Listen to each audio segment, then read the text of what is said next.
Regular council meeting of the month at 7 p.m. I need a motion to call the meeting to order.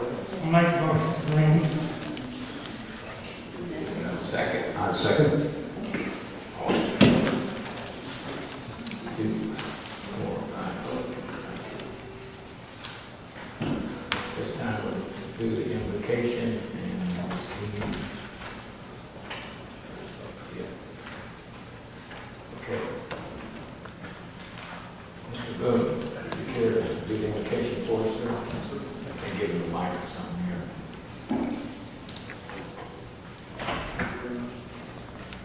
Let me pray. Heavenly Father, we just thank you for the opportunity once again to come before you and do business that hopefully is pleasing in your sight.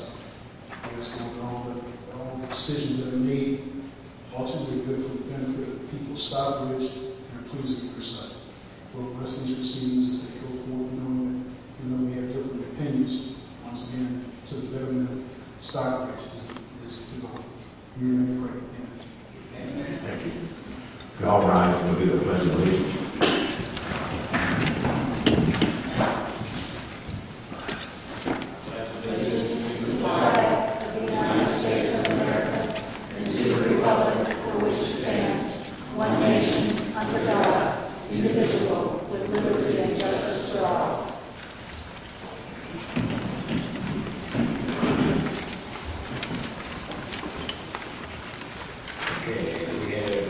Adoption of the agenda. I think we're going to amend the agenda. Yes, sir, Mr. Mayor. Number one on the adoption of the agenda, under new business, I'd like to bring forward a resolution to move the work session and regular council meeting back to 6 o'clock p.m. That's subject to giving the adoption. And then number two, I'd like to take this opportunity to save us a little time and engross all of the minutes that are before us. There's quite a few. We can do that in one unit with one vote. And then also number three, Mr. George Oxhurst has contacted me today and asked that we remove him from presenting tonight. And number four, under committee meeting updates, we might remove that due to shortage of being able to evaluate resolution information. Would you, Mark, please run that one more time? So one is to amend. Number one, we're going to add, with council support, we're going to add the resolution amending the work session and the regular meeting time back to 6 o'clock. And this is number one. That's under new business, yes, sir. And number two, engrossing of all the adoption of the minutes. So we can vote on one vote, so there's multiple times. As stated, George Oxhurst contacted me and asked me to remove. And number four, on page 3, committee meetings and updates.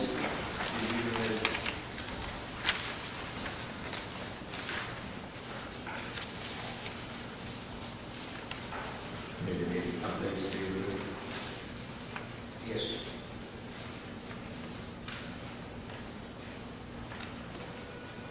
Okay.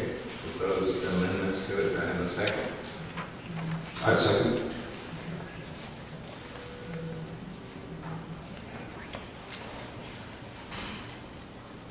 Question?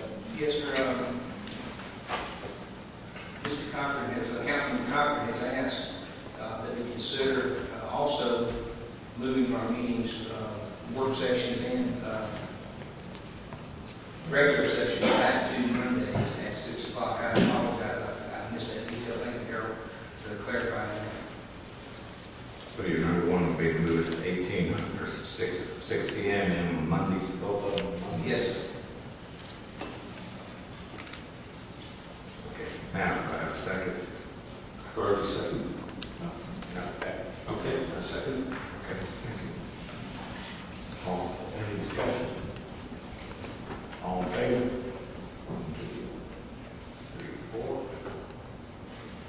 Opposed?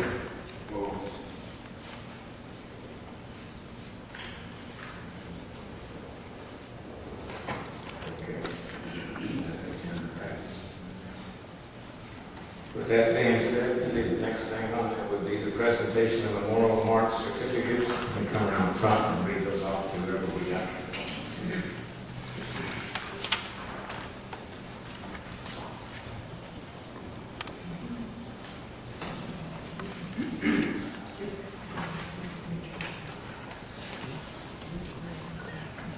This is a follow-up to what we did on the last working session where we gave out some certificates to different businesses and private people that supported our Memorial Day March. And we wanted to recognize them for their work and stuff. They did some. I apologize to Clarence Boone here that he was here. We forgot to give the certificate to him last time. But, so you're the first on the agenda. If you would come on up and your organization here representing the Alpha Phi Fraternity Incorporated, Stockbridge Alumni Chapter, the Kappa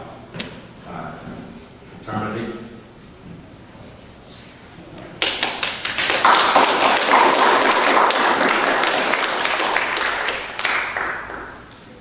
We have the company is Wash Me Fast. All right.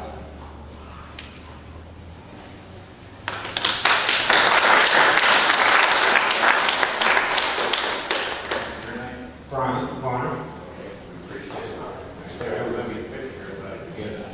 Then we have your geek. Your geek is here. Okay.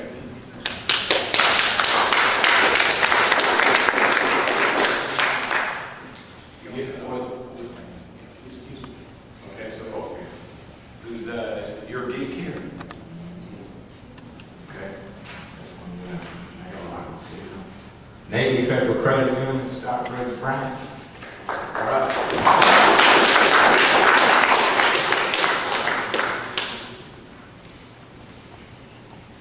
Your name? Angela Johnson. Angela Johnson. Thank you very much. Then we have Stanton Heating and Air. I guess he's out working on getting our air ready. Okay. Just one about to sit there. These people here reached into their pockets and turned them, and that helps reduce the cost of the city's activities that we turn around and do as well. We appreciate it very much, and guarantee we'll be coming after you all some more to keep you working. Because it's not the cities, it's the citizens that live in that. You guys stepping forward, setting an example with the other citizens, we appreciate it very much. Are you able to get a still photo of that from around? Everybody, all get your titles.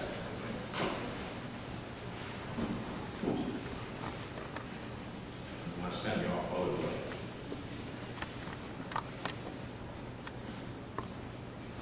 Thank you.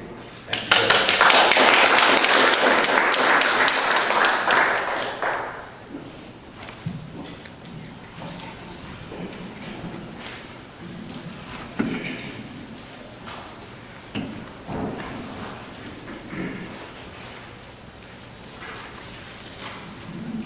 So I apologize. We have heating and air, not heat problem. We got an air problem, so we're trying to get through this as quick as we can for you. We have that motion to consolidate all the minutes of June 5th special call, June 5th working session, June 11th council meeting, June 14th special call meeting, June 21st special call meeting, June 28th special call meeting, and June 28th working session. The only one that I noted on there's probably other corrections, but we tried to get them correct, was on the June the 5th, on the third page, from the bottom down there. It says, Mayor Stewart requested guidance from Mr. Bill Linkus, the city attorney's office. When you go down to Mr. Linkus stated that his opinion would be to use the not pro route salary, but pro rata. I believe is what you really meant about that. Bill, Jack, that's probably what it meant, pro rata, not pro route. I would agree with that. So it's just in there, that's the only, and I'm not that good on spelling, that's why I got drafted.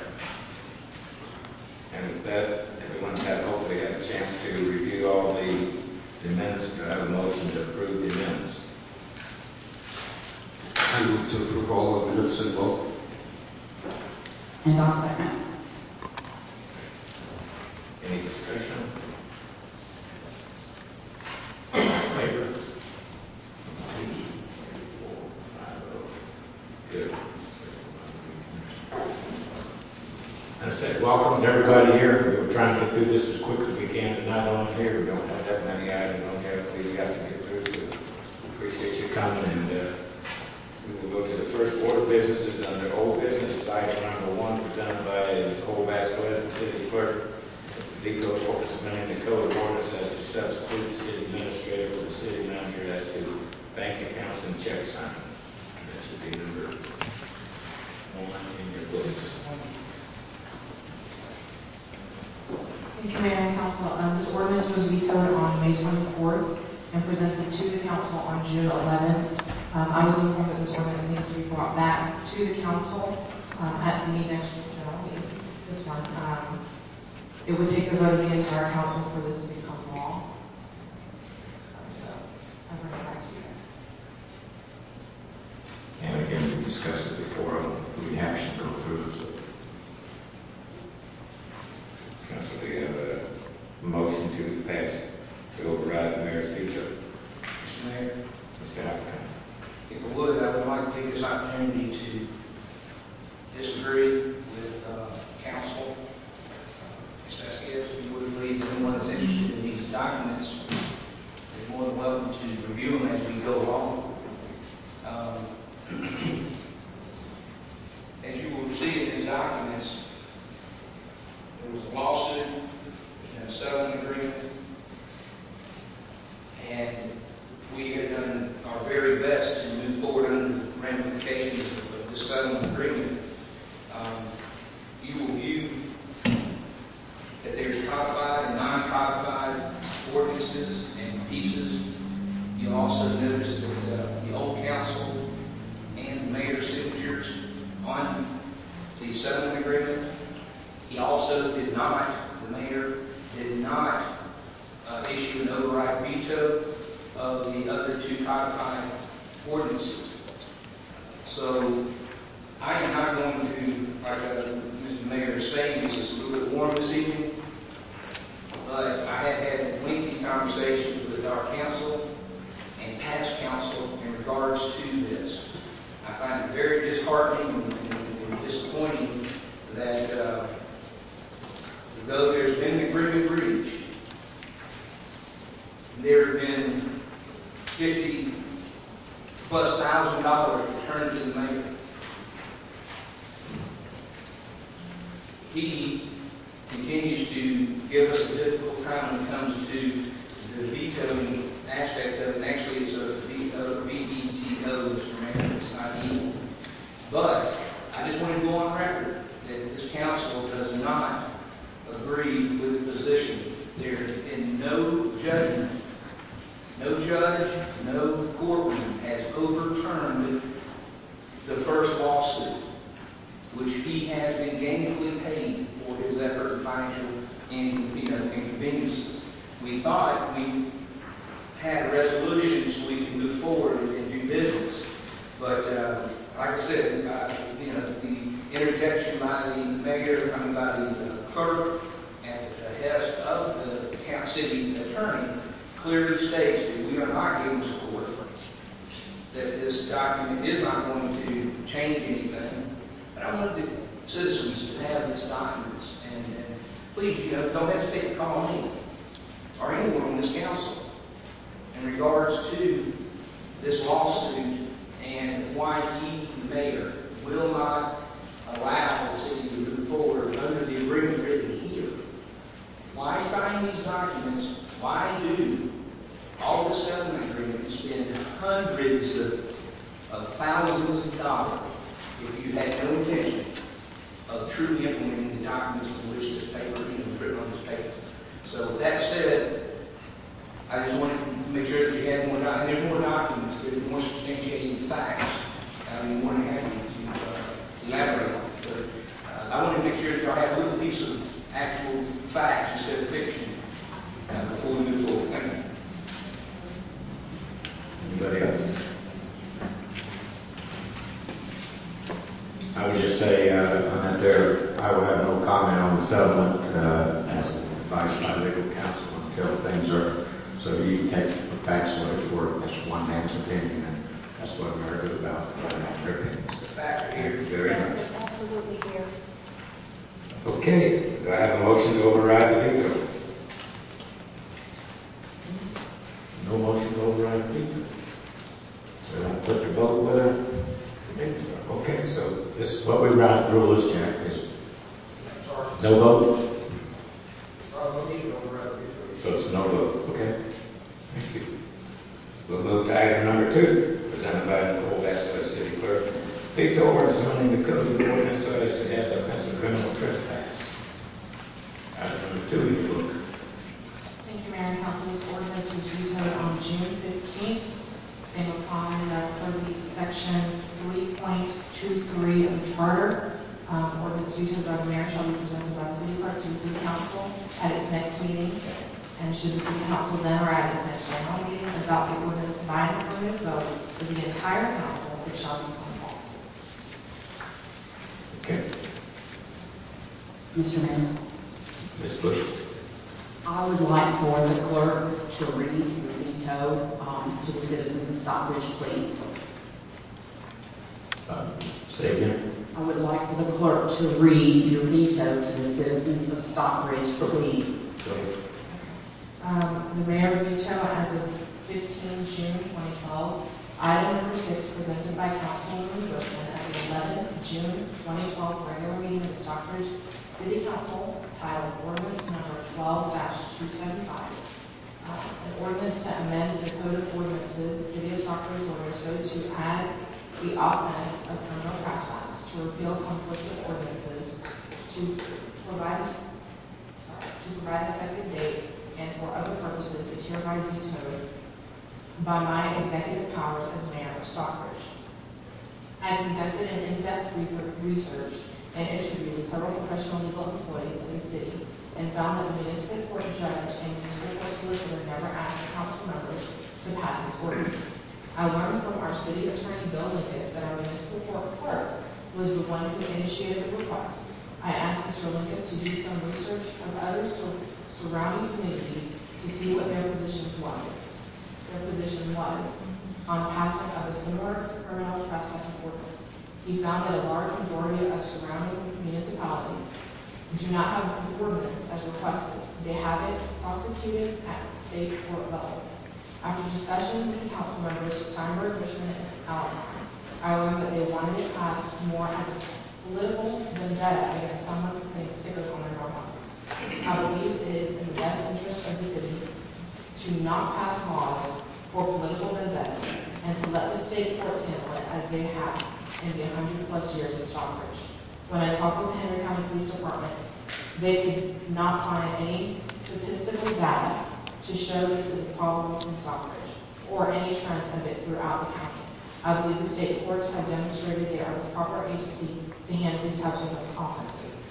Thus, I exercise my veto of this ordinance this 15th day of June 2012, 4 days after the City Council passed it on the 11th day of June 2012. Respectfully, Mr. Mayor. Mr. Mayor, Mrs. Bushman. first of all, I'd like the citizens to know that Stockbridge is no personal vendetta. It is prosecuted at the state court level. The clerk of the court handled it correctly, took it to our attorneys, and then brought it before the committee meeting.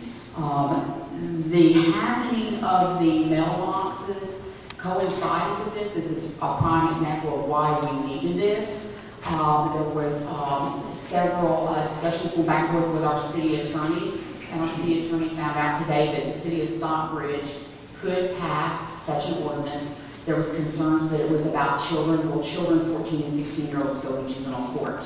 So the fact that he states that it's a personal vendetta, I want to go on record that it has nothing to do with anything. Mayor Stewart.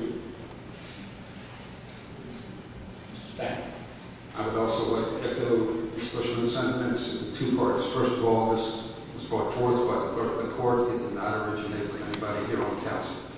Second of all, you indicate here that after discussion with council members Steinberg, Bushman, and Alarcon, I respectfully submit that you had no conversation with me whatsoever. I can't speak for Mr. Alcon and Ms. Bushman, but there was no conversation between us on the subject whatsoever. Well, I disagree with, but you're entitled to yours if you not. Go ahead. Okay. Anybody else? Yes, sir. Again, I would state, go ahead, Mr. Allen. I just want to be very clear that I, too, along with Mr. Steinberg, I can't speak for Mr. Bushman. Mr. Mayor, you are blatantly lying. Sir, you want to tell me you spoke to me about this in any way, form, or fashion. And the language in here is appalling because this offense did not happen in Mark Allen's residence, nor my business. You said I'm there, there. No, I had nothing to do with that. I didn't bring it forward. You never spoke to me. You never emailed me. This is, you're going to throw the veto. But I asked that you strike my name from this statement because that's an outright lie, sir. You can never. Look me in the eye, sir, tell me you spoke to me and tell me when. I spoke to you. You did. You are a great liar, sir. Thank you for your comment. You got it. Thank you. Anybody else? And again, I go back to the same rationale of vetoing it is because the vast majority of the courts leave it at the state level. It's not a problem here. It's not been that big of a problem, and we're going to continue. That's why I would stand by it. Now, we have a motion to override that veto. With the striking of my name, sir. We have a motion to override the striking of his name. I so move. And I request that my name be stricken as well.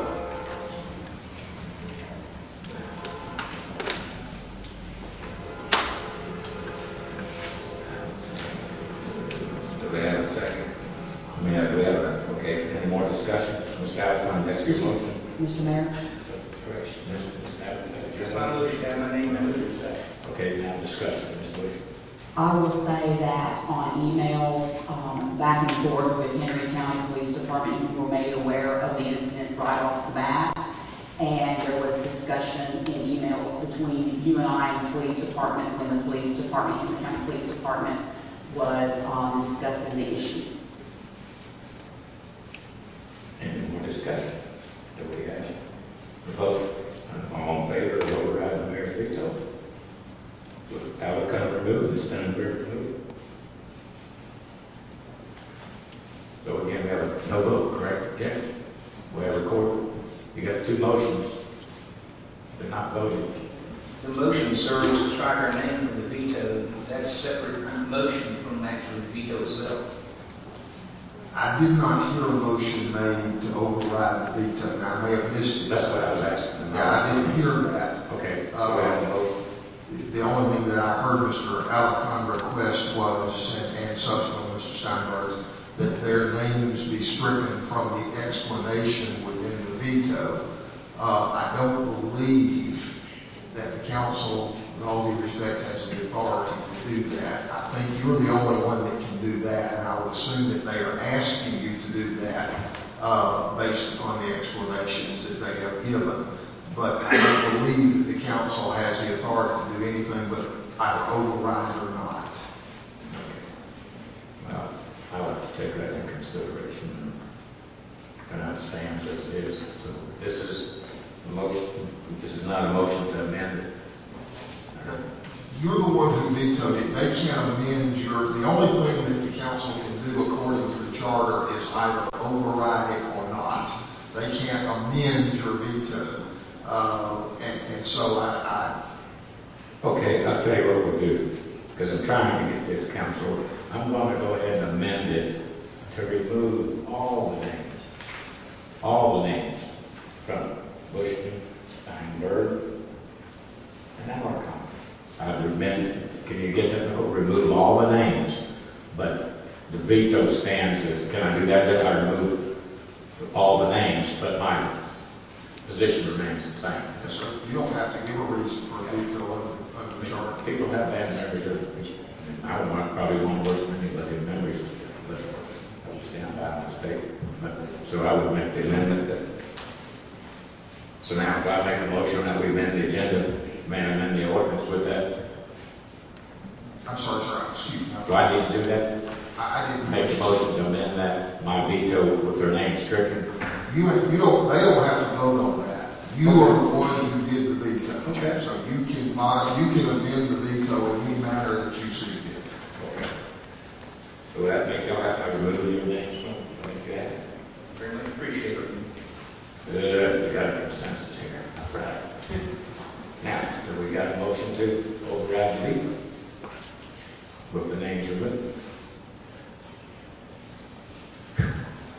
Okay, so now what I've got is a no vote, correct? Yes, sir. Okay. And under new business, item number one, is this number? That's my copy of new business, that's number 3, where you get number 1. Under new business, number 1 is, Number 1 would be a motion to go with our work session and our regular council meetings to 6 o'clock, and moving both of those back to Mondays. To make a motion to do those dates and re-advertise accordingly, so we are in accordance with the law. is that a resolution? We will be glad to prepare, it is a resolution. It is a resolution. The code provides that the council can set its meeting dates by resolution. So we don't have a written document because we didn't know it's coming, but we will prepare one for signature. Okay. In accordance with the motion, if it passes. If it passes. Yes, sir. So we have a motion by Mr. Alacon. Do I have a second? I'll second. Any discussion? Discussion. Mr. Thomas. I oppose this change, Mr. Mayor and Council, simply because the reason why we changed it in the first place was to allow citizens to get off from work and to attend the regular council meeting. Just that simple. Any more discussion? All in favor of the resolution to move the work session and regular meetings to the Monday of that week? And both Mondays. And at 18 at 6 p.m. 6 p.m. Mayor, I'm sorry, let me correct something. I just gave you bad advice, let me fix it. I just looked. The charter does require that it be done by ordinance. I'm sorry. By no one. It doesn't matter, but the only difference that makes is He's what. making the motion. If it passes and you don't veto it, then it will still have the same effect. We will prepare the ordinance, but section 3113A says that the city council shall hold regular meetings at such times and places as prescribed by ordinance. Okay. Mr. Mayor, if that's the case, I withdraw my motion because we know you're going to veto it. I don't want any part of the zoo run that we're doing through your veto of the ordinances, so I withdraw my motion. So we already have a second. So okay, so that was a bad idea. Okay. That's a good idea. Well, so we withdraw. Okay, item number 2, Mark, you had was you would. How'd you know? That was the, already done, sir, you approached the minutes earlier. So, are we out of order here? Number 3 is the other new business, the consent agenda. That's the next item. Okay, so resolution authorizing city approve the payment of $10,416.67 for monthly Freedom, Mathis, and Gary was approved on the consent agenda by all 5 at that time. Do I have a motion to approve this one? I'll make a motion to approve it. I'll second. Any discussion? All in favor? 1, 2, 3, 4. I vote. Good. Okay, next is the Henry County Planning and Zoning, item number 4, presented by Henry County. It's a short-term work program update, the 2012-2016 for the city of Stockford. I think Michael Harrison is here to present it for us, and that should be item number 4 in your books. We had it, they weren't able to be here at the work session that much on, but Michael can explain it to you more than on here. Harold, I think you were at it. Who else was that? Who else? Anyways, go ahead, Michael. Thank you. Thank you. Good evening, Mayor and Council. The 5-year short-term work program update is a compilation of projects that a city or a county intends to undertake within the course of a 5-year period. We've been doing this for a number of years.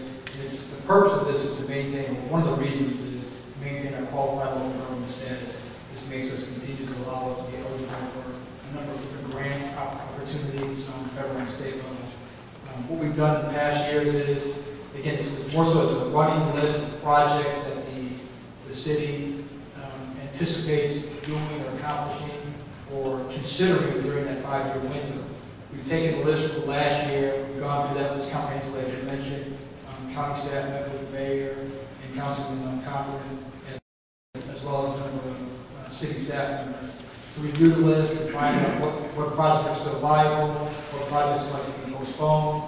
It also addresses those projects that have been accomplished over the course of the last year.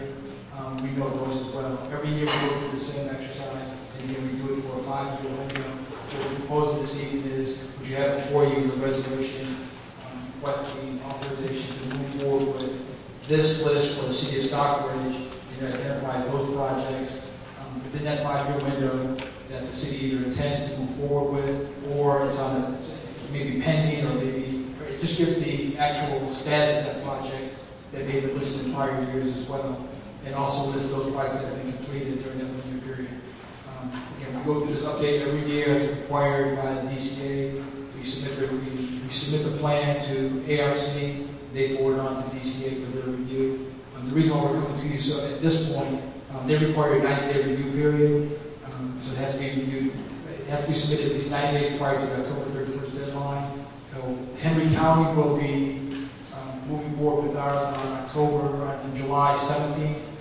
And so once we have the list from the City of Stockbridge, we'll compile that along with the county list, as well as the list from the City of Hampton, we'll met with them as well. And comprehensively, we'll submit it on ARC for their consideration. Okay. And Michael, if you could explain, I had some questions that somebody had asked me the other day, and I'll make sure I'm correct. Those item number is not a priority number. No, sir, they're not. They're just simply, usually we took the items, took the projects that were listed in the previous year, and a number of projects had dropped off. Some projects were completed, but they may have dropped off. So again, the item number as listed on the sheet does in no way indicate any type of priority that's been given to indicated by the city. And this has changed. We keep updating it every year. That's right. Some follow up, the ideas change or whatever.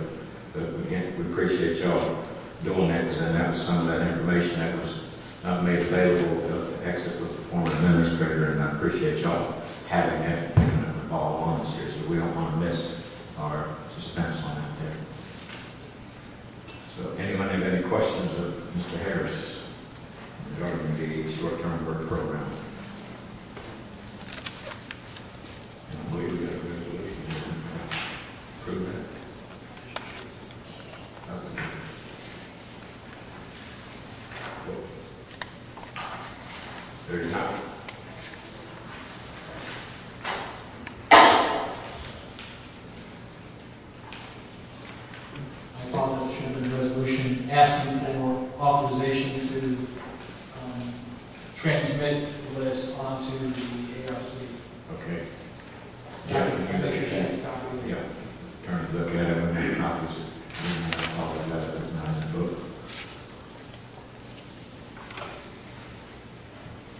I think this is one of those standard housekeeping things that everybody does every year with the resolution. It is, that's a change the date. Does it look okay? Council, would I have a motion to approve the resolution for the short-term work program as Michael has presented? I so move. Do I have a second? That's right. Any more discussion? All in favor? 4, 5, vote. Okay, thank you, Mike. Thank you. Jack, we'll get that resolution done. Make sure we get a copy of it. Okay, item number 5, resolutions agreement ordinance number 5 is presented by David Miller and Treasurer. Ordinance amending the city's 2012 budget so as to transfer $90,219 from the general fund balance to the administration budget to reflect agreement between the city and the community health network for the delivery of the health management program for the period period of July the 1st, 2012 through June 30th of 2013. Mr. Miller.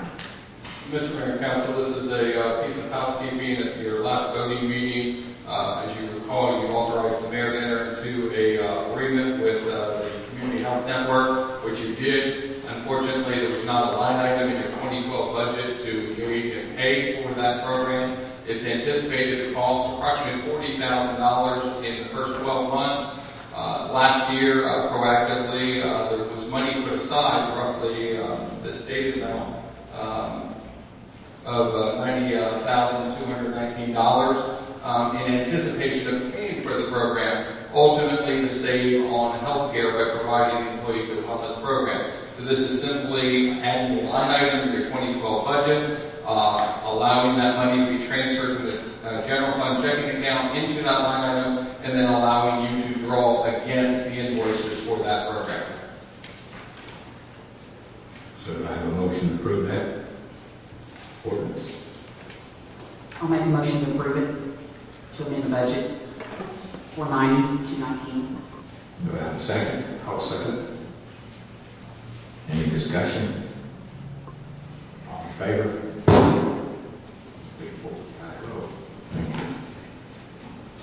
And item number 6 is presented by Mayor Pro Tem Mark Alarcon, resolution adopting the Stockbridge Livable Centers Initiative Study of June 1st, 2012. And Caleb Rassick is here to answer any questions. We're not doing a presentation, because I got somebody asking. He's here to answer any questions. Thank you, Mr. Mayor. As you stated, Caleb and his firm has done a 10-year update for our livable centers and initiative. He's presented it, legally advertised, and done all the due diligence that the city is required to do. We'd love for him to expound a little bit, but like I said, we're not presenting tonight. We are ready to move forward on this item, but we love you. I greatly appreciate you coming. I know it's kind of short notice, but to answer any questions from our constituents and maybe even additional questions from the council. Okay. Well, very quickly, my firm, Tanel Springer Walsh and Associates, was engaged by the City of Stockbridge last summer to prepare an update to their LCI plan.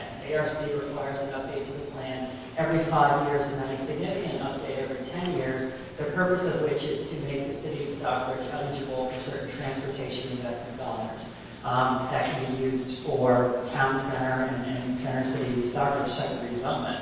So we worked with the community, in fact, engaging nearly 600 residents, businesses, and property owners in the community, including, as you may know, many of you up there, on what I think is a plan that truly reflects the variety of interests in the city, the variety of types of residents and businesses and property owners, and very importantly, creates a consensus-based master plan for what Stockbridge is and can become over the next 25 years. The plan lays out recommendations for completing the town center, where we are today, for transportation improvements such as sidewalks, bike trails, intersection improvements, and it even talks about how we as a community are going to deal with our aging population. Things like new senior facilities, potential shuttle bus services, and then very importantly, even creating places where people who are aging and want to stay in the community can do so in dignity. The plan lays out all of those, as you know, in a 118-page document, the meat of which is an action plan at the end of it that talks about all the different projects. It lays out their cost, potential funding sources, and very importantly, potential implementation parties, recognizing that anything in that plan is, of course, up to the City Council to determine whether or not you want to implement it as a city. And so I'm here tonight to ask your support of the plan. By voting to adopt the plan, we will essentially fulfill the requirements of our contract. We will submit the final LCI plan to the Atlanta Regional Commission. That will enable you, the city, to be reimbursed for certain monies that you've already spent to prepare the plan. But then more importantly, it will make you, as the City of Stockbridge, eligible for transportation implementation dollars when the call for projects comes out in 2013. So I'd love to answer any questions you may have about it. Again, it's a plan that has reflected in my mind a very broad cross-section of constituents in the community, and something that I hope you as a mayor and council are very proud of, because I think it honestly and accurately reflect the many interests in your community. I think you've done a great job with it there, and again, I apologize. This is again one of those that fell off the radar from the former city administrator who couldn't find anything, but when I called you, we found a couple. I understand that we could have lost $50,000 on this. Mr. Miller pointed that out, but I was waiting for some return documents, but we didn't get them here, so you provided it here, and I sent it to the council with all your stuff on it there, and I asked y'all to do your due diligence, and please read it, because this is a $100,000 document, and I wouldn't want it to reflect the spelling and mispronounce and misguidance on there. From what I understand, you didn't get any input from the council. I submitted you 12 things that I saw, and I think you did a job of avoiding. I mean, some of those were administrative spellings, grows and stuff on it there. But I think, if I'm not mistaken, what y'all have there, you had 4 things that basically, can you read off or? Yeah, essentially, as you all know, we presented a draft plan in March to the citizenry of Stockbridge, and it basically included all the recommendations in the plan. Based on the comments I received from Mayor Stewart, he has recommended 4 modifications to the document based on his review of it. One is to remove the proposed Clark and Gardner Clark underpass. Some of you may remember that in the previous LCI there was a discussion of tunneling under the railroad tracks so you could bike or walk from one part to another. He asked me, as noted in the addendum form, to remove that project as being not relevant.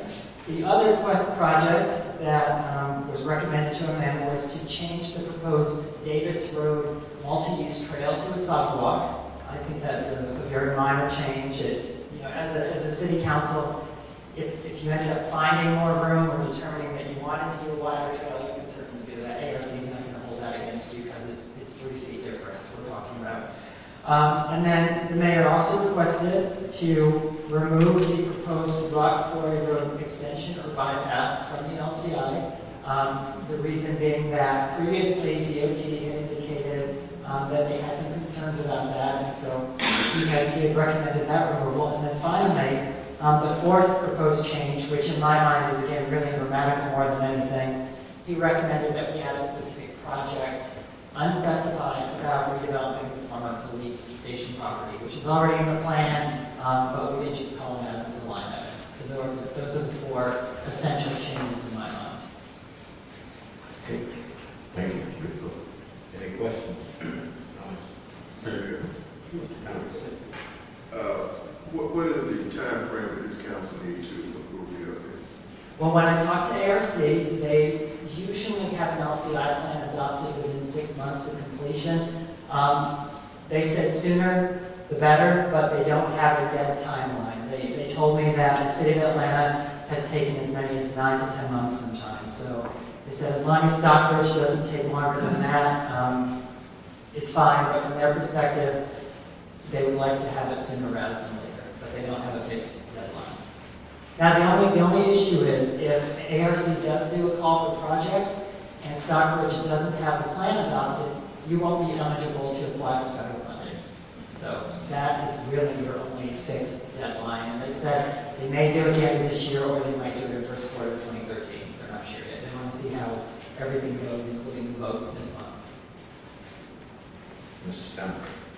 Kevin, I want to just go on the record again, telling you how much I appreciate the hard work, the effort, the broad-based community input that you were able to receive. And as you know, I was probably one of the severest critics on the front end of it, and I'm one of your biggest fans and champions of it here on the back end. So please thank all of your folks, and I appreciate all the hard work that went into putting this plan together. Thank you very much.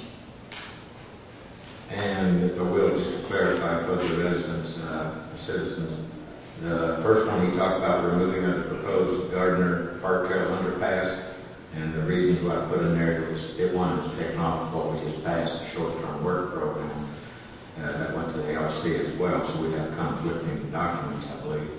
This project hasn't been abandoned because it was unsafe, unwanted, and not needed. And if it's installed, it becomes a criminal magnet. Also, a tunnel under Norfolk Southern Railroad to connect existing parts On page 95 of this project will provide pedestrians and bicyclists with a safe connection between Clark Community Park and Cochran Park. They tried this in Griffin and shut it down as well as because of location, lighting, and criminal activity. It was tried again in Northern Land Server, and they too wished that they had not built it. So that was my reasoning that I was put on there for that one. The redesignation of the proposed Davis pedestrian facilities as a sidewalk rather than multi-use trail, we really kind of got caught with that one.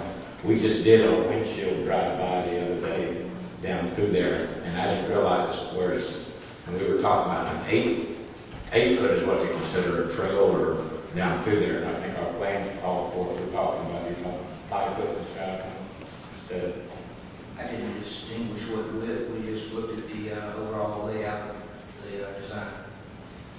But that was the reason why. So we're already doing a Davis Shields Road thing, and their proposals on it there is more sidewalk than it is trail. And then the third one is the remove the proposed rock quarry road extension. Again, the city is currently exploring this project has been abandoned and take off of our STP as well. We received a letter on the 21st of October from GDOT Todd Long recommending that this project not be included in the department's work program and that GDOT not participate financially in the implementation of this project. Planning analysis was based upon a stated need of moving traffic away from existing East Atlanta roads. They found that the current traffic flow on East Atlanta roads do not show unacceptable levels of congestion, and traffic volumes on these routes are not growing in any way that would indicate future traffic problems. And so that was, again, all the other stuff with it down through there. That's the reason why I put the reasons for that on there. And then again, I just asked you to put something in there about that when I was reading it, and I appreciate your clarification of the calming devices. And I think what I didn't know, you said the calming devices was traffic bumps in Hanson Park. That's correct. But we have installed 3 or 4 this year over in 80 and Forest, and there's a couple other communities that we think we just owe you that update if you get what that is. Okay.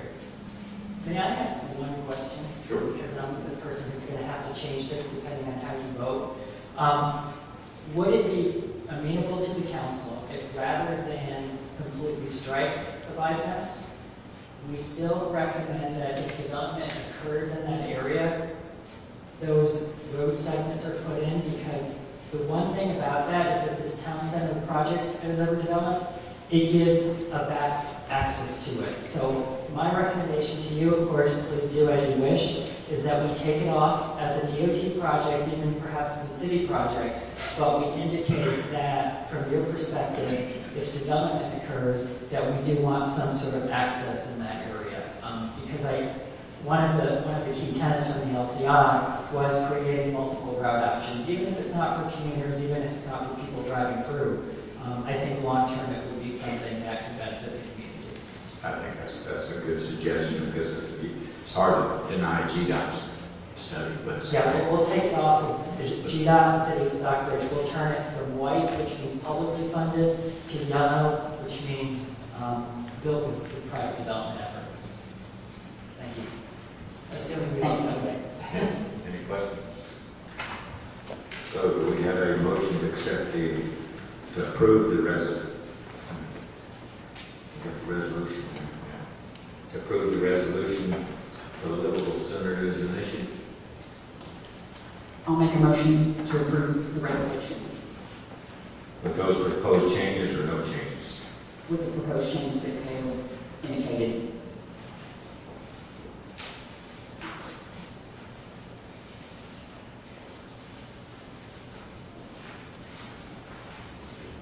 Do I have a second? I'll second. Any more discussion? All in favor?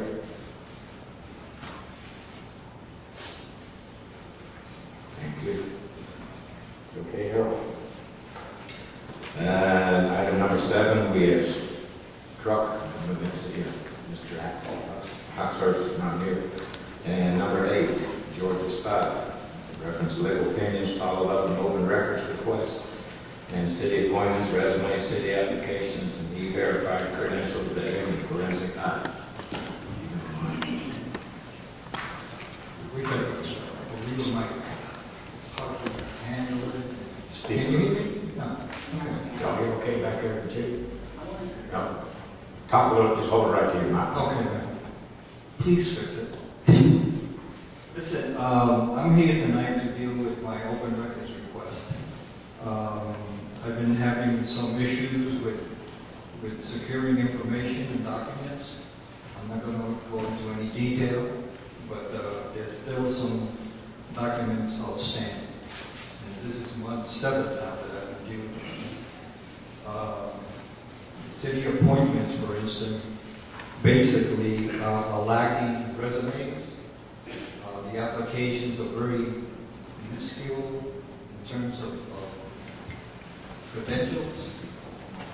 And basically, you know, I hate to tell you this, but these applications are not legal, in my opinion. Because I don't know how you vet these people. How do you go through your credentials? Can somebody explain that to me, please? How do you vet your appointments? No one? To be more specific. Yeah, I mean, if you are being appointed for a city position, what committee handles that? What's the procedure for it? And what documents do you ask the person to submit so that you can get hired? You want to talk about a specific, No, nothing well, specific. because that actually would be different depending on what level of whom is being hired. Yeah. Yeah. But do you have a committee that handles it?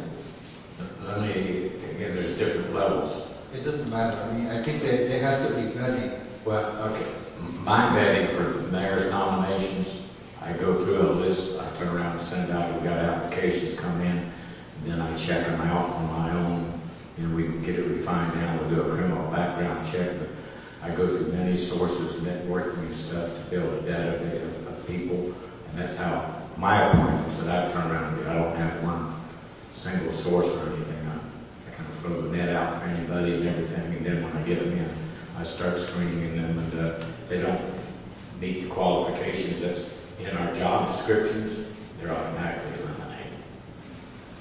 So there's no official city council committee that deals with the issues that you're not involved But in terms of positions. I believe we don't, we are in the process of rewriting our personnel policies and procedures. And Jack, you can have that. I think, is that addressed in there how we're going to do it, or?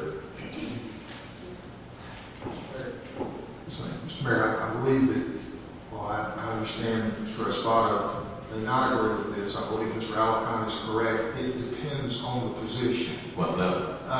Because there are procedures contained in the code and the charter with regard to the qualifications for certain positions. There may not be those same procedures with regard to other positions. So it does depend upon the position.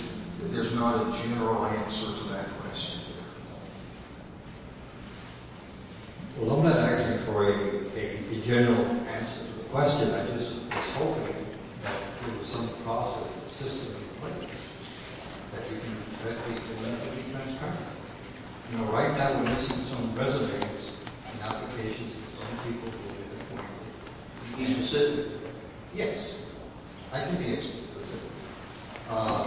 For instance, Mr. Miller. Okay, thank you for clarifying that, because I wanted you to speak to me on that matter. Okay? You've been misinformed by the mayor. By who? By the mayor. The mayor has Mr. Milliron's resume. He has had it since April of last year.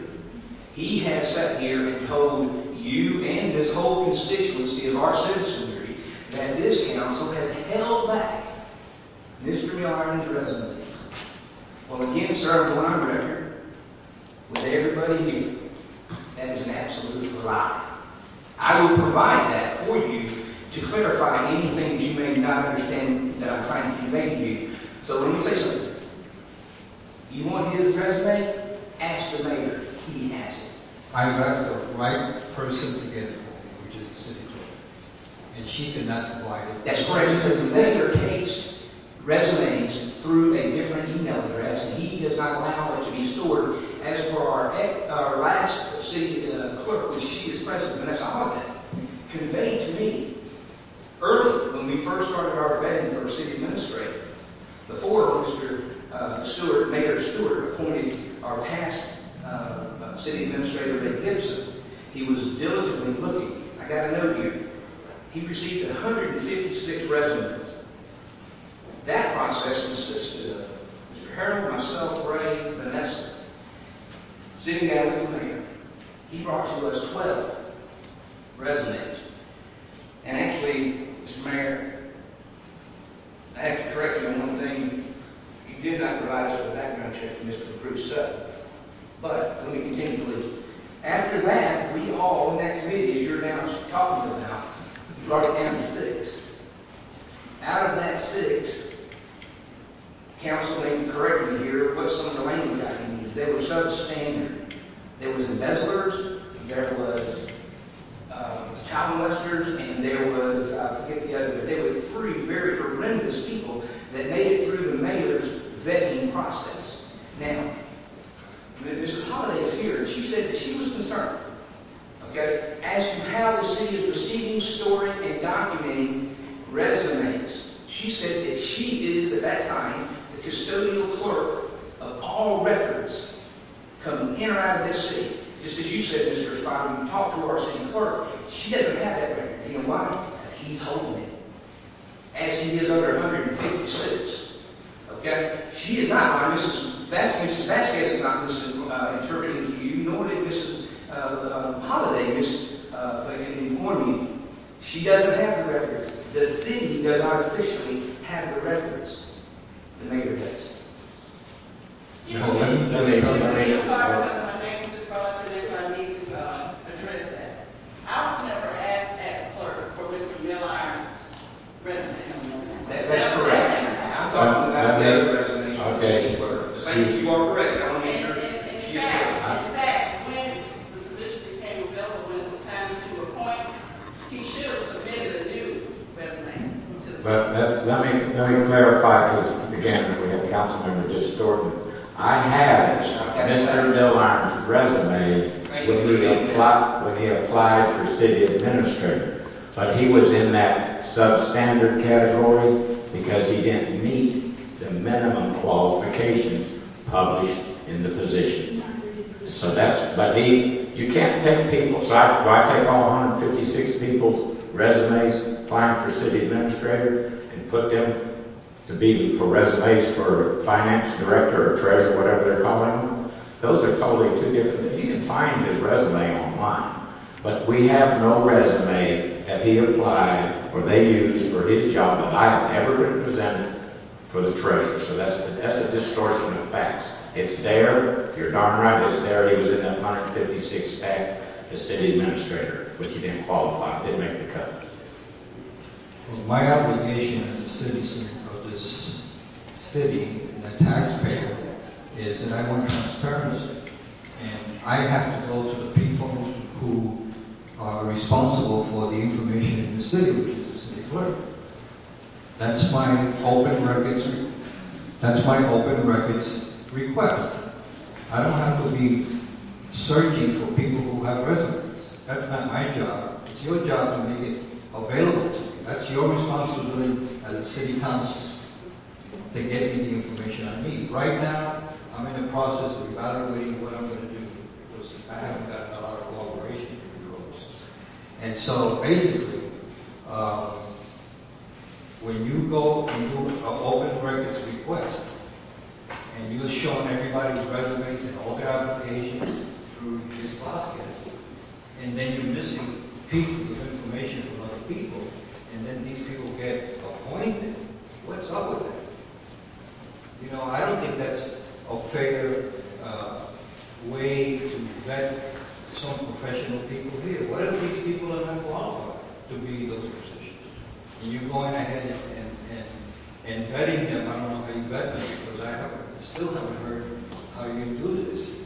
But I have an obligation to have that information, and I'm not going to stop until I get it. Period. And I want, first of all, second, speaking too much. I want to commend Councilman Thomas and Cochran for not getting involved in personal attacks in front of the city residents. Because I think that we have to be able to respect each other and not be calling people names, because we can basically decide to disagree, but not to be out there disrespecting people. You're all basically volunteers, you're elected officials, the residents have put you in office, but you need to be an example for us, that you're going to be about protocol and be about treating your fellow elected officials with honor and respect. And I'm kind of shocked to hear all these things about calling people liars and all that. I think that's an unfortunate comment to make to anybody out there. Because just like you like respect, you know, the mayor needs to be respected. This stuff gets out, you're not going to have any companies moving in here because you folks cannot get together and make a decision. Ms. Vasquez, do you know of any outstanding open record requests that Mr.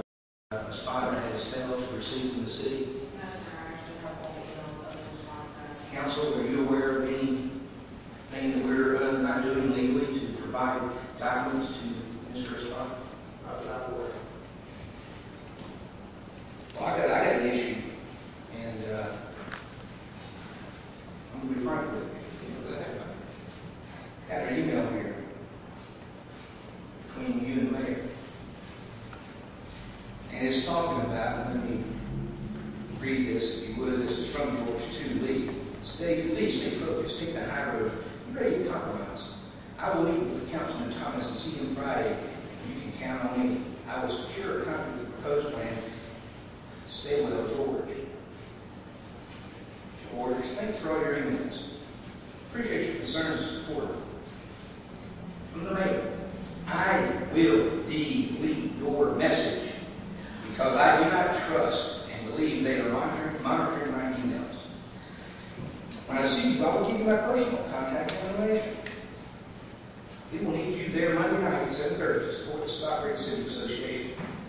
When they ask for the sidewalk from this food depot to South Berry Street to 2nd Street, they've been asking for it for 10 years, but to no avail. My phone's at Thomas is pushing very hard to get this done. He needs all the support he can get.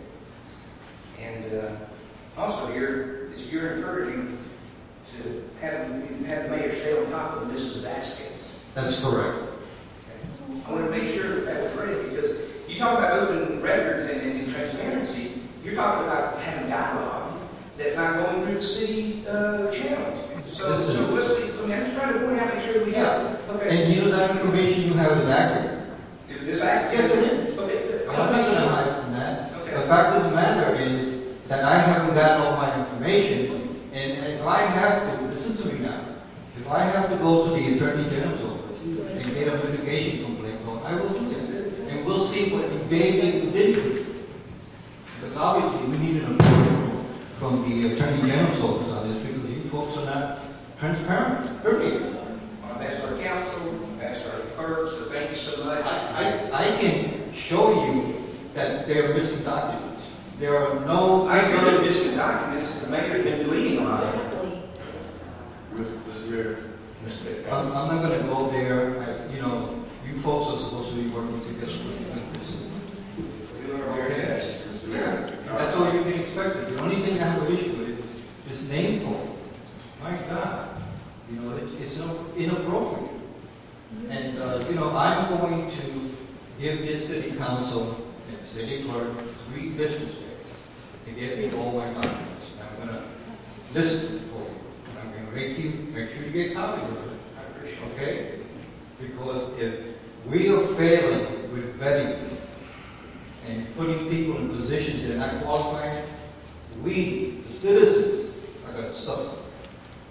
You know, you can't just put people in positions because they're friends or they talk to you in some restaurant and all of a sudden, you know, they get positions And that's not the way this is. This city needs all the help it can get. It needs professional people in this government. Yes, sir. Mr. Thomas. Mr. Spark, Yes. I'm responding because my name came up in email. You attended the community forum on sidewalk issues. You have been in attendance at the community relations committee meeting. But have you and I ever had a one-on-one clandestine meeting? Absolutely not. Thank you.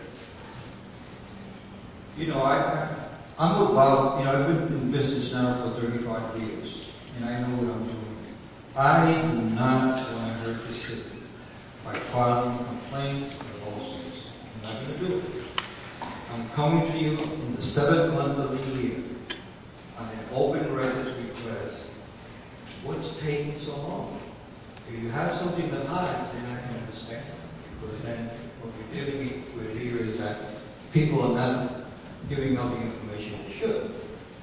And it's not going to happen in terms of, I have an obligation, I made a commitment to this community to get down to the facts. And I'm not going to stop. I've given myself a year to get what I want. And I'm just telling you that it's not working. The vetting thing, the e-verify applications have not been formalized. Everybody who is appointed does not have an e-verify application in the record. Personnel department doesn't have one for anybody who's been appointed or has a contract. And that's a violation of the e-verify law in the state of Florida. And you need to fix that.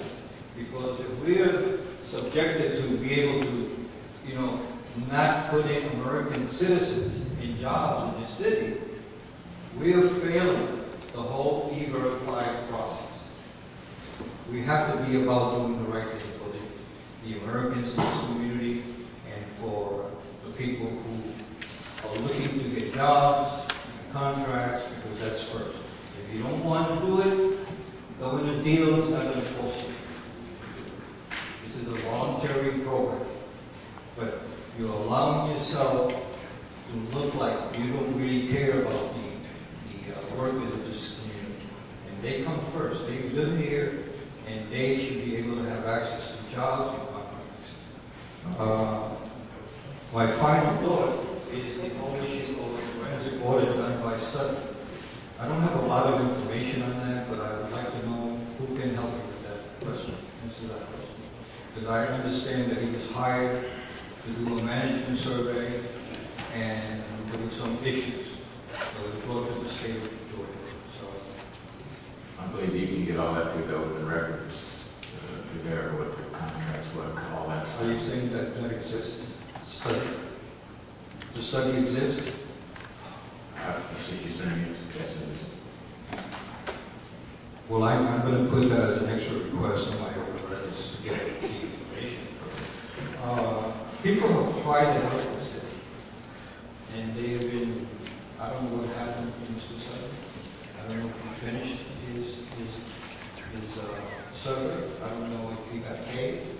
I don't know how much he got paid. The fact of the matter, he was here for a number of months trying to resolve it. And we went into a situation where basically he either was forced out or somebody tried to eliminate him from his farm. So, I'm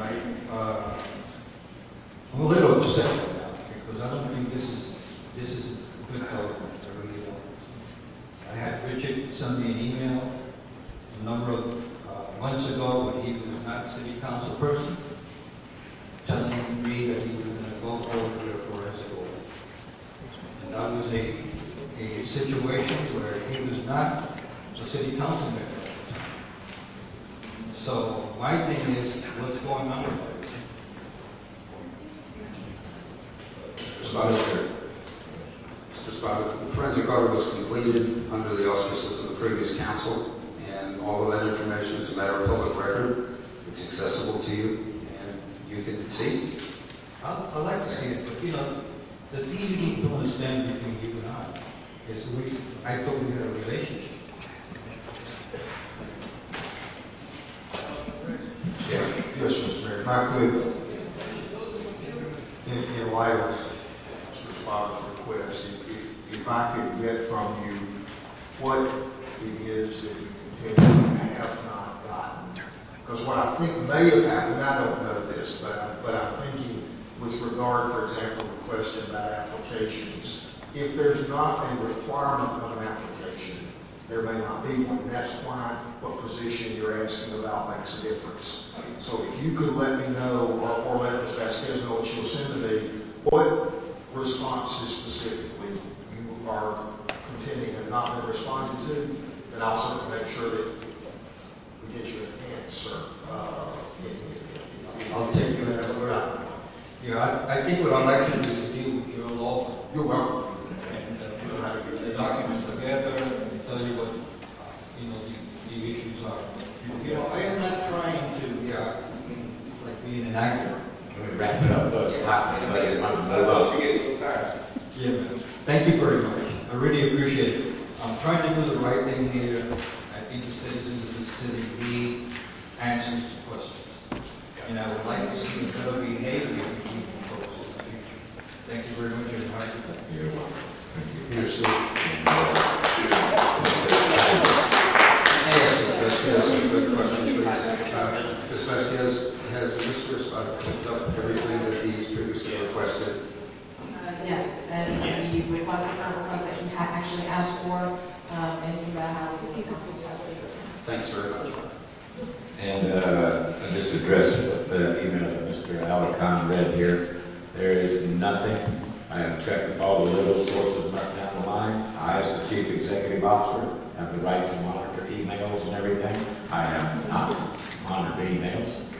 All the things I've done was to monitor the mailbox that was turned over to me as the city administrator, and I stand by any of the others things on it there. And if there's charges to be brought against me, I welcome you to bring the charges against me. Jack, you're shaking your head. Oh, I thought you were going to say something. Okay. Mr. Alicon, that's what I'm saying. Move forward. Okay. Okay, the next item is council discussion items, evaluation of vacant, soon to be vacant city property presented by council member Richard Steinberg. Thank you, Mayor. Members of council and citizens, I have a prepared statement that I'm going to read from this evening, just to make sure I have all of my facts down, so please bear with me. This evening, I'd like to bring forth an important discussion item. As you're all aware, the city of Stockbridge has been approached to provide its facility at little to no cost for use by the Boys Club and Girls Club Steering Committee. We've also been internally approached for potential uses of these same buildings by several internal city departments. Other outside organizations, as yet unknown, may also have an interest in using the space that's under discussion. As chair of the Stockbridge Building Committee, this item is addressed specifically at our June 19th meeting. Our city attorney, Mr. Linkus, had raised several issues which must be addressed prior to any consideration of donation of physical space or property. City properties that are presently vacant or soon to be vacant include a fire station, a police station, and an old arcade building. The next step in the evaluation process, as specified by our attorney, is to determine a current financial value of each property under consideration. This means both the present value commercial selling price of land and property in aggregate and per square foot, and as well as the present commercial value leasehold price of the land and property in value in aggregate and per square foot. In an effort to maintain transparency on this evaluation process, I would like to go on the public record indicating that both my wife and Mr. Alicon's wife are both licensed realtors or real estate agents and are not involved in the sale or lease of commercial property. Based upon that information, I'd like to request council's approval for Mr. Linkus or Mr. Hancock as an independent source to move forward with the first phase, and that would be obtaining all value equation of all property for consideration. I want to keep this entire process at arm's length, and I want to keep it moving forward as well. Furthermore, I would like to ask that Ms. Bushman, who is the third member of our building committee, be the point of contact with the city attorney regarding all financial aspects of property evaluation. I, as committee chair, will continue the entire process to fruition, minus the securing of the financial property values. So prior to moving this on to our city attorney, I'd like to open up the discussion for other council members. Any discussion? One note to put on that, the fire station came about by the former city administrator when he was at one of the Boys Club, Girls Club. Anybody remember Boys Club, Girls Club? Sorry, Ms. Quinn. But one of the meetings, Mr. Gibson brought that up. That was a surprise to everybody when he nominated the same city. So I thought when the former city administrator spoke that he knew what the plan was or whatever the city was, but he misspoke. If you saying there are people, other internal ones that are wanting to use it on it there. I, as the acting city administrator and public works director, I don't see a need for them currently at the present if the Boys Club, Girls Club is wanting to use it for 3 years or something like that. We've gotten by this many years, Harold, with what we got down there, and we're finding we got a lot of surplus stuff, but we got to get our 100% inventory done first down there that we can move out, which will make a lot of room available down there. But I think in the buildings that you might want to do that, do an inventory of the buildings and see what we can move out and make space available. So make sure we give it a fair evaluation across the board. Any other comment? Make a motion to support Richard's, Councilman Steinberg's motion that the attorney move forward on the assessment of properties. Is there a resolution yet? It would be a resolution. Might I ask the question? I'm sorry. Go ahead. We don't have the skills to value property within our organization, so it would require that we employ somebody. Now, I think we can employ an appraiser under a professional services agreement, but I just need to know what you want us to do specifically. And the employing of an appraiser would require the council's consent and approval. Is that what do you want us to go to somebody and try to make arrangements to have those valued? Yes, but that's What does that bring in that just my conversation with Mr. Lakis. And what I'm trying to do, Mr. Hancock, is to move this process forward. I understand the need and the value of securing a Boys Club, Girls Club, but just trying to make it work through the correct process. We'll have the answer. We'll have proposals for you at the next meeting. Thank you. So we're not doing a resolution on this. We'll do the resolution for Freeman, Mathis, and Gary to proceed with appraiser and stuff. To bring back proposals and any other recommendations, I guess, legally that we may have as to how you proceed with those buildings. Okay. Thank you. And that, second motion. I mean, Mr. Steinberg's motion, your second. Any more discussion? Mr. Mayor, Mr. Thomas? I appreciate Mr. Steinberg's due diligence in moving forward with this issue. He and I have talked about that, and I appreciate that. But my concern right now is if you have to, Jack, if you have to outsource that, we're incurring the costs. I can't imagine an appraiser doing work for us for free. I don't know. Any other questions? Okay, all in favor of the motion that Freeman, Mathis, and Gary do the back rate for the bring back proposals and mail to the company? Okay. 1, 2, 3, 4, 5. Opposed? No, good. Okay, this time we have public comments allowed to voice the city-related concerns, opinions, etc. that are not listed on the agenda during this portion of the meeting. All persons wishing to speak to the public must sign in to the city clerk prior to beginning the meeting. You must sign your name, address, and phone number. You have 3. You'll be able to address the mayor and council for 3 minutes. First one, we have Ms. Jones, all legal way. Subject is the back to school program. Eric, do you want to come? Sure. I think that's part of your.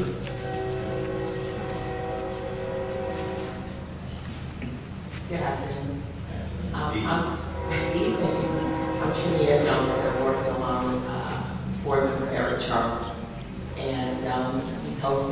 the Stockbridge Back to School event that takes place July the 14th.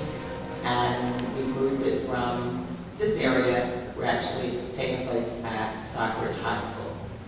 And I'm personally, first of all, I want to say thanks to Mr. Steinberg and to Mr. Thomas, because they have supported us by providing back to school supplies. But last year we had approximately 3,000 people, including children. And at the end of the day, we were not able to provide school supplies to every child that was out there. But it really did show us that there is a vast need. And we're thinking that this year would be more of the same. So we're asking each of you, if you can, not to write us a check personally, but if you can provide some school supplies, pencils, paper, notebook, whatever, it would be greatly appreciated. Charles. Sure. Again, thank you for allowing us to come before you again. Again, on a lighter note, this is a great thing for the community. It's something, a way we add value to our community and build that base in which this community will prosper. Like she said earlier, we were expecting last year, we were expecting about 500 people. We had over 3,000 come out.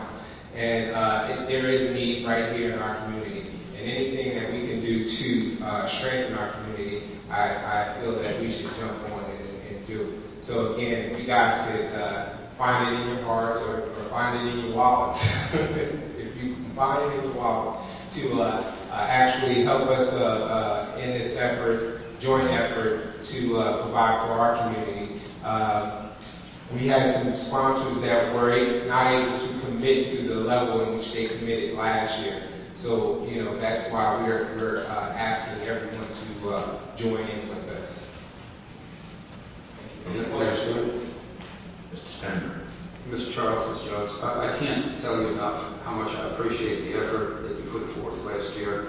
I know my wife and I came away from the event very rewarded and very fulfilled, and yet very concerned that there weren't enough supplies for all the people who were there. So I believe Mr. Charles is aware that I did pull council to try and find a way for us to get some funds for it. And I don't know if there's a budget item or not, or if there's a way that we can appropriate some funds as council to do. But I'd sure like to again bring that forth and move it forward, please. Okay. Any other questions?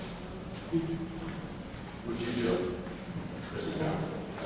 you just iterate for citizens date, time, and place, and it's just my pleasure to help the way that I would say. Thank you for that question. Again, it's this Saturday, the 14th, between the hours of 10 a.m. and 1. This Saturday, it's coming up hot, fast, just like this room.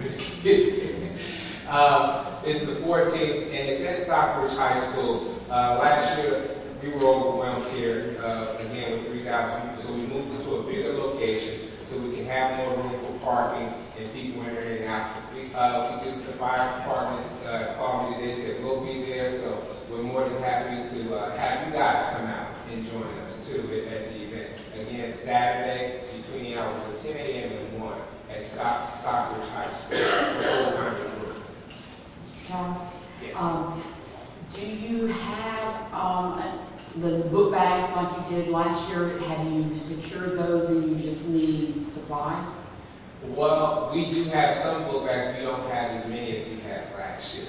So that's a big concern for us. So if you have book bags or school supplies, I'm sure anything that you can add to the pot will go along. Are you going to put the items in like thank you bags, maybe plastic thank you bags? If we have to, we're going to get the job done, and whatever we need to do to make things happen, we're going to make it happen. Mr. Steinberg. Mr. Miller, I know you and I have spoken about this before, but is there any possible way that there's a line item somewhere that we have some funds available that at least this evening we might be able to take a vote on and allocate to this worthy cause?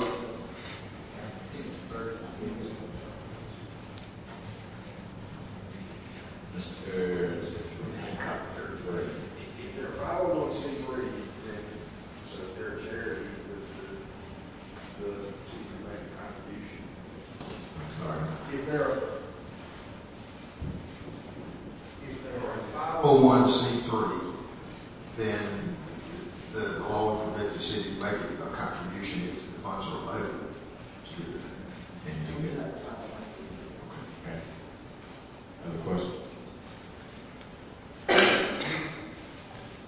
What we're going to do, what do you? I'd like to ask a clarification, Mr. Miller. Mr. Charles. Councilman Steinberg, in reference to the follow-up email that I said, there is under the city administrator, with council approval, there is a fund available that would certainly accommodate this. City attorney has mentioned 501c3. We certainly also have in-stock items as well, with city logo on it as well for promoting the city, so that is also an option. What fund is it that's available under the? You have a line item, it's not specific for this. There is every department, just like you asked about the stormwater with the gutters. There is a generic fund for 5,000 miscellaneous. There was 3,500 left in that. Same thing in administration. There is a miscellaneous because every single year there's amounts that come up that you didn't anticipate in the budget. So if the council elected to direct the mayor to tap those, well, certainly those funds are available. Mr. Stein. Mr. Hancock, would that require a resolution, or is that something we could just vote upon? David, I was trying to,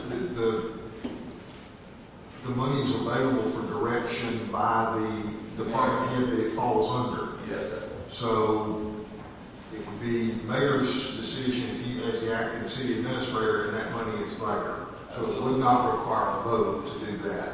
And I don't know that you could direct him to do that with a vote. Does the council have a miscellaneous item within their control? They have to amend the budget somehow to do that, but the money is available in the mayor's line item, in the city administrator's line item. Yeah, there's two ways to do it, and that is there's an executive budget and then there is a administration budget. So the mayor has access to the miscellaneous budget. Two different sources of money. Correct. So like we don't have a city administrator, we're saving that money, so we can take that money. No. From that money. No, that's not what they're saying. That's not what they're saying. No. According to what Mr. Bill Irons is saying, I believe, and David, you correct me if I'm wrong, is that there is a line item under the city administrator's portion of the budget for miscellaneous that has $3,500 left in it. You, as the acting city administrator, can designate how that money is spent for the purposes, for city purposes. Okay. As the mayor, you also have a line item under the executive budget that has $5,000 in it that you direct. Okay. Got it. But I need some guidance from the council. Mr. Mayor, Yeah. Mr. Thomas. my recommendation under your authority, if you would, to see fit to make a donation to this cause. Mayor Stewart, Mr. Steinberg. I would ask that we go further and make sure that the funds get immediately to Mr. Charles for application, since the event is coming up Saturday. But again, So, yes, I'm asking to go forward with it. I got a topic from Mr. Thomas and you to go forward with it, but I think we need it now. It's your discretion. Y'all make a suggestion to me. Are you talking about the amount? The money amount. Don't give me a money amount. Well, let's do it.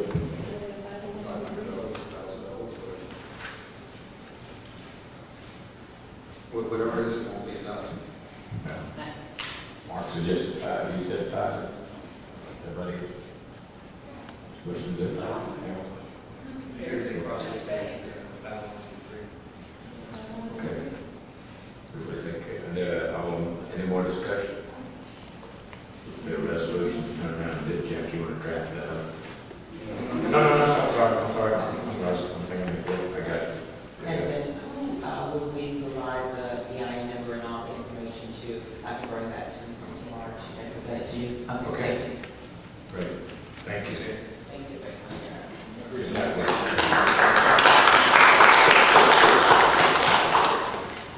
we have Marilyn Flynn, 521 Country Club Drive, regarding Hector Torres.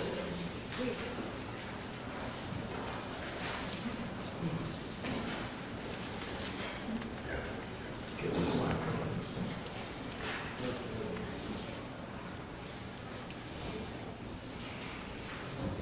Thank you, Mayor and Council. First, in behalf of the Boys and Girls Club Steering Committee, I want to thank you for moving ahead on that as fast as you can. And of course, we hope that you will be able to furnish us some space to get started as soon as possible. And I came here tonight because I got that email that you read, Councilman Alacon. And it came from Hector Torres.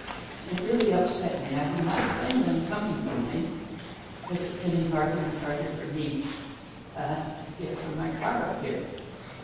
But that bothered me. Since it followed an article in the paper about the goats. And I didn't like the tenor of that article. It was belittling, I think, to the city of Stockbridge. I know other cities are using goats to keep weeds down and so on. But I didn't like the comments of some of the staff that were quoted in that paper. Now, Hector Torres was asking that we have more open records, that we be more open on transactions, and yet Hector Torres signed that email anonymously. And I think it was purposely to send out propaganda that would degrade the city of Stockbridge. Now, if Hector Torres is here this evening and would identify himself, I will apologize. But I think what he has done has not been a service to this community. And I would hope that you will be able to find out who Hector Torres is and out him, because it's not doing us any good. Thank you very much.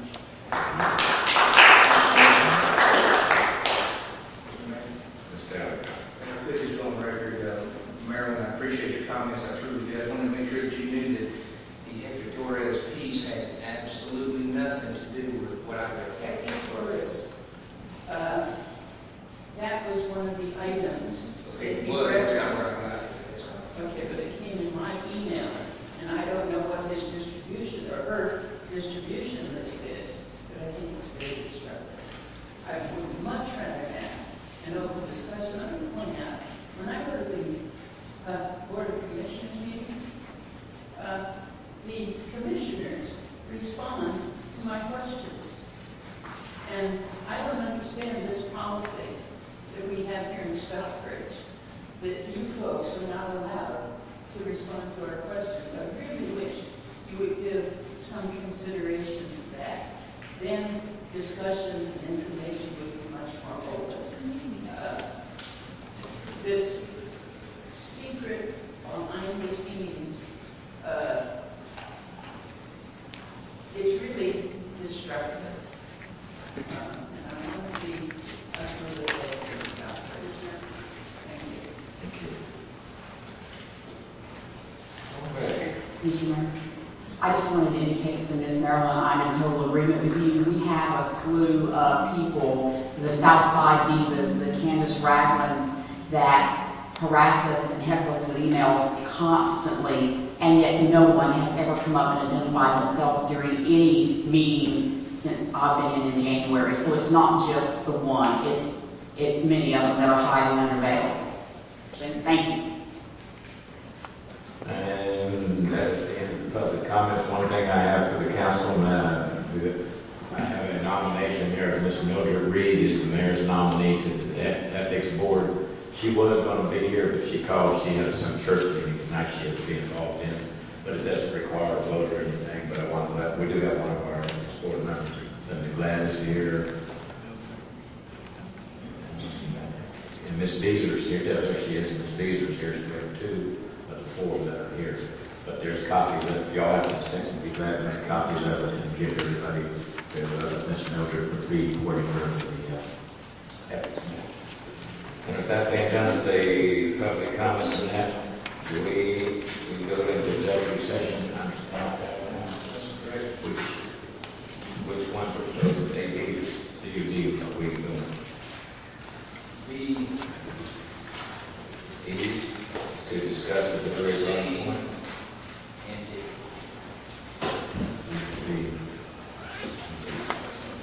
Okay, so we have a motion to convene an executive session for item B, discuss the deliberate upon the appointment, employment, compensation, hiring, disciplinary action, or dismissal, periodic evaluation, rating of public officer or employee. C is to consult or meet with legal counsel pertaining to pending potential litigation, settlement claims, administrative proceedings, or other judicial actions, or to be brought by or against the city or an officer or employee in which the officer or employee may be directly involved. And D is a staff meeting held to investigate purpose under duties and responsibilities. Motion to convene executive session. I will make a motion to convene to executive session. Have a second. Second. Discussion. All in favor? 2, 3.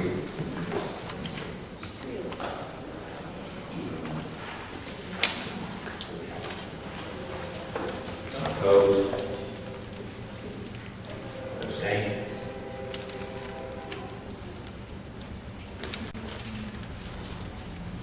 Okay, we will convene the executive session. And we'll be back.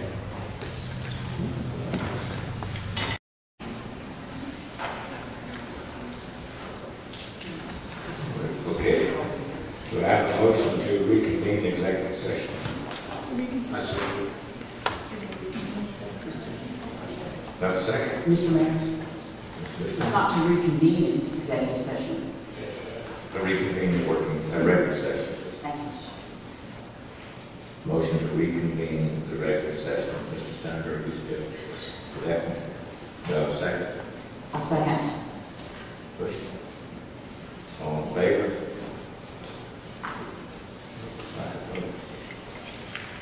Now, I need a motion for someone to sign that, but the mayor signs the affidavit.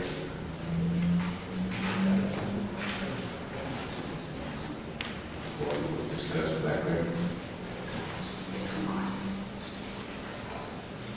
Nobody wants to make a motion, we'll discuss that. Mr. Mayor, I'd like to ask that the mayor be authorized to sign affidavit stating that all that was discussed in executive with B, C, and D of the printed executive session agenda. Do I have a second? Second. All in favor? I vote. Mr. Mayor, Mr. Alcott. I'd like to amend the agenda this time to put 3 items on. One item will be Winona Williams training. The other will be censure, and the other will be allegations of ticket fixing in our municipal court. The first one is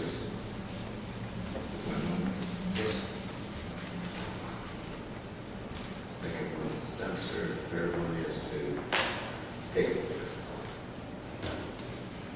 Mr. Mayor, I could not hear what the first item was. Okay. Mr. Alcott, go ahead. For the record, it's Winona Williams training. This first item is Winona Williams? Mm-hmm. Training. I'd like to ask the council support in allowing Mrs. Williams to have her training that's been requested and required, and any additional support that can be given to her or any of our staff and our employees. I would certainly want to support that, but in this particular instance, I'd like to ask support in allowing her to get her training. Do I have a second? Second. Any discussion? Mr. Mayor, Mr. Thomas. I'd like to ask Mr. Miller concerning the requirements that is required of her in that position. Would you elaborate on that for us, please? Thank you, Councilman Thomas. Ms. Winona As you can imagine, there are regulatory changes that occur with occupational taxes and business licenses throughout the year. This is the annual training class for the occupational tax business employees that are required to obviously regulate and issue business licenses. She is not required to have any minimum training. This is the annual in-service training for those employed in occupational tax business licenses for municipal and county government and state government. But you said this is not required training? That is correct, sir. It is not required, but you're recommending. That is correct. As her supervisor, yes, I am recommending that she goes to it. Every year, as I stated, there are regulatory changes in the law. In fact, I've been provided, even as of recent, some GMA proposed changes. These are discussed very much like the training that this council attends. That is not mandatory training. You do it because it's in-service training. So in order to stay abreast of the most current laws, regulations, you attend training. Mr. Mayor? Mr. Allen? I would like to clarify what I've said to the council in Mr. Milliron's and I's discussion of this issue. I misinterpreted that it was a state mandated, but that it is an annual updated requirement, just as you and I and other council members do go to continuing education as service for our positions. So for that, I'd like to apologize to council. I still would like to support her in her annual updated education training. Thank you for that clarification. We got a motion by Mr. Allen, we got a second by Mr. Cochran. Any more discussion? My only comment on that there was that I did not think it was mandatory or required training. And looking at it there, I mean, I even got some emails in that Mr. Gibson had been working on bringing in some training, leadership and other stuff, training for the staff and that. And that's why I thought it was more cost effective as well to turn around and keep it, since it was not mandatory training. I'm afraid that I would disagree with sending her to that training there. We probably more cost effective train them all right here on site. I talked to them today so they can split them up in half one day and half the other, or whatever the training takes. Any other discussion? Okay. So this is a resolution you're proposing? That one, it has to be a resolution. They won't make it, what is it considered that? Council can only act by resolution ordinance, so it's going to be one of the other. It's not an ordinance. So I'd like to make that motion in a resolution, sir. Okay, as a resolution, so Mr. Allen has made a motion. Mr. Cochran, you second that as a resolution? Okay, all in favor? 2, 3, 4, 5. Okay. Next. So, Mr. Mayor, I want to read into the record this council's, depending on what actions they want to take, I'd like to bring this forward. But I wanted to make mention, that censor is actually used in language in our ethics ordinance, and this is not directly associated with that, but I wanted to go on record with this language.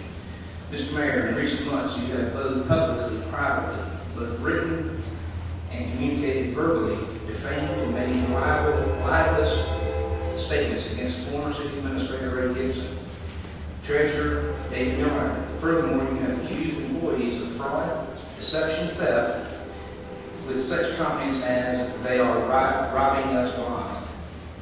This is a clear pattern of negativity and negative comments that affect the city's working relationships with its professional staff and other persons and agencies. I am of the opinion that your actions have put the city of Stockbridge in financial risk, creating an untenable work environment and damaging the city's relationship with other governmental agencies. So I'm asking you today, in your official capacity as mayor, to publicly and sincerely apologize to Mr. Gibson, Mr. Marilyn, and the city employees of our city. Otherwise, altogether without council members, it is the intent to ask our city attorney to draft a censor resolution to denounce your actions, which you have created an untenable work environment by publicly belittling, criticizing both current and former employees, elected officials, and appointed officials. Furthermore, the resolution will direct you to correctly carry out these duties as mayor, to adhere to the city charter, city rules, city settlement agreement, and as a common courtesy, work effectively as a member of the city council, and work as your capacity as mayor with state, local, and other government agencies.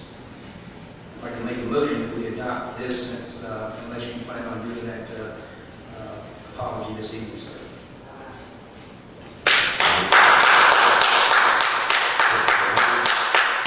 We have a second. I'll second. Any discussion? Well, my discussion is we turn around and that this is written not by our, you said this is not written by you, by our legal people. So this is again by a council person wanting to write something on, maybe he has a right to, but some of that verbiage in there, I would not want to violate the law, discussing things as settlement and other stuff on it there. So I'm not saying I won't saying I will until I can take your unofficial, unlegal censor statement. I will not make nothing of that until my lawyers have a chance to review.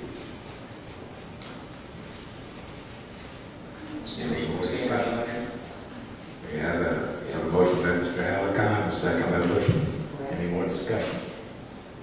All in favor? All opposed?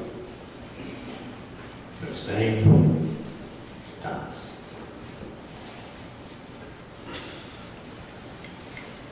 Okay. Mr. Alacon, you got one more. Yes, sir. This is in a response to a lengthy email I'm sure you've received. Did you receive Mrs. Levin's email this afternoon, sir? Sure did. Okay. And this is my response. As Mr. Mayor, this was brought to my attention to my and several council members' attention that you met with court employees on Friday, and that you told them that you had first-hand knowledge, physical evidence, that traffic ticketing and fixing is occurring in our city and has occurred at the municipal court here in Stockbridge. These are serious allegations, and as a city elected officials, we are sworn to uphold all laws, local or otherwise.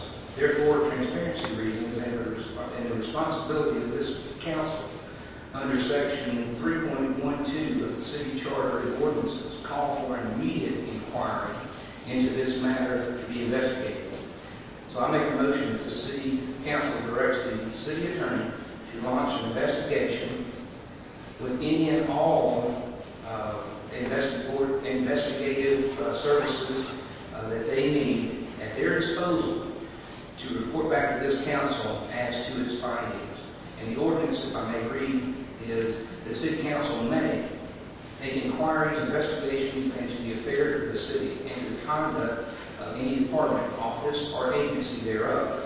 And for the purpose, it may have subpoena witnesses, administer oaths, take testimony, and require other production of evidence.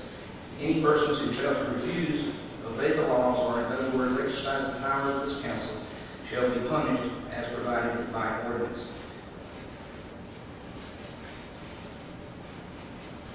Motion or resolution? That's a motion to ask our council to immediately and efficiently get to an investigation into your accusations that our city is and fixing tickets, and that you know want to bring we just want you to bring those things forward and let's investigate it, because that's serious statements, and we need to get that cleared up. Jack, what you need? What else do you need? You just It's a resolution. We have to act on the resolution. You just vote on it, we'll prepare the resolution. The resolution, as I understand it, is that the investigation called for will be an investigation effectively of the court department regarding allegations of ticket fixing. okay.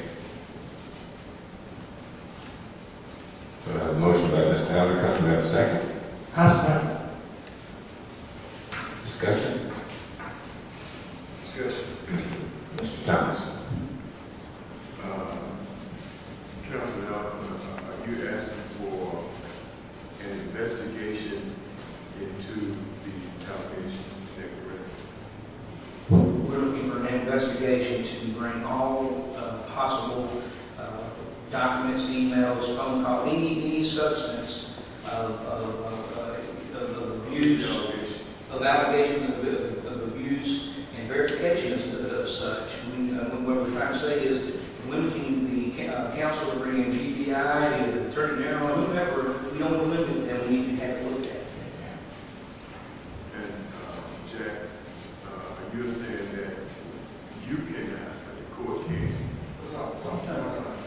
The allegation is because the section says that the city council may make increase in investigations into the affairs of the city and the conduct of the department, office, or agency. The allegations are, I'm assuming it's not exactly sure what they are, but as I understand the resolution, the allegations are that there has been ticket fixing going on in the courts. That is an investigation of that department. Okay, by that department. No, of that department, by the city council. Okay, so how would we proceed with that? Well, the code section says that the council may subpoena witnesses and Ms. Rose take testimony and require the production of evidence. My recommendation is the procedure would be that, I think what Councilman Allen is asking is that we make initial inquiry to determine what evidence that we can determine is there on this issue, and then make a recommendation back to you based upon which you will decide whether you're going to conduct an open hearing and subpoena witnesses, etc. That's what I think we're able to do. And at that point, if we find, let's assume that our initial investigation reveals what we believe it is a criminal violation. I think at that point, we've got an obligation of liaisons if that's the case. But this started from where? It started from the mayor? Well, Is that we start from. But I mean, where did this? Where the allegations? Okay, all right, I missed that. Okay. Okay. I missed it. No, basically, I mean, reading into the record, it's an outreach from our clerk that basically outlines the visit and, talks about how, he said numerous things about questioning their integrity and ticket fixing and calling it a kangaroo court, or that he's heard that they had a kangaroo court. I've not heard that, but from one person who doesn't even live in the city. But there's a long, lengthy email that certainly looking records that can be presented as to where this basis came from. I'm just responding to an outreach by a staff member. And As a member of this council. we plan to provide documents.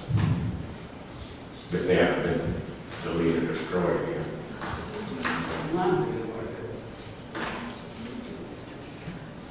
So we have a motion by Mr. Allen, second by Mr. Cochran for this resolution to investigate the ticket fixing. Is there any other discussion? Let me ask a question. I want to ask a question, Thomas. Do we need a deposition from the person that made the statement that we have made the allegation? We would certainly inquire of that person. And based on what the mayor said, he apparently has some information that he would provide that will become a part of the investigation. So this is not, just to be clear now, this is not an investigation of the mayor. Yes. This is an investigation of the department, because that's all you have the authority under this section to investigate. Any more discussion? All in favor? 3, 4. Opposed? Abstained?